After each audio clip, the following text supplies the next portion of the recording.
તમે વકીલને કેમ રોકો છો? એડવોકેટને કોર્ટમાં આવતા રોકો છો તો કેમ દરવાજો જવા દો? એડવોકેટને કેવી રીતે? હા તો એ જવા. એડવોકેટને કેમ રોકો? તમારી પાસે શું સત્તા છે વકીલને રોકો? તમે આખી કોર્ટને આવી રીતે એન્ટ્રી બંધ કરી દો. તમે કોણ છો નક્કી કરવા વાળા કે હું કોનો વકીલ છું? તમે કોણ છો નક્કી કરવા વાળા? હું કોનો વકીલ છું? તમે કોણ? તમે વકીલને કોર્ટમાં નહીં જવા દો.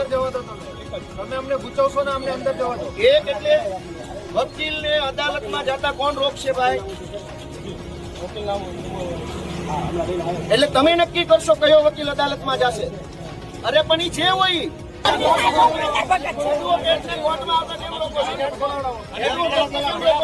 હું વકીલ છું. વકીલને કોર્ટમાં આવતા રોકો છો તમે?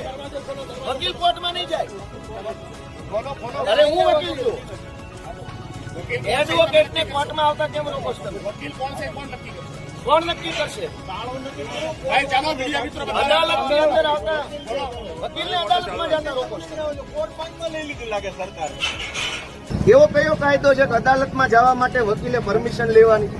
હાઈકોર્ટમાં જવાની પરમિશન નથી. થોડાક આ બાજુ આવી જજો કે તમે કોને પૂછો છો? કોની પાસે પરમિશન લેવાની? ગેટ ખોલાવો જલ્દી ચાલો.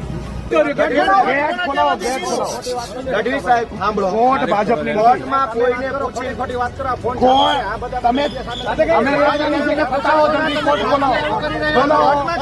કોને પૂછવું પડે? કોર્ટમાં જવાની પરમિશન ક્યાં હોય? ઓપન કોર્ટ છે. જજ સાહેબને થોડું પૂછવાનું છે કયો વકીલ આવશે ને કયો નહીં આવે. જજને પૂછવાનું હોય.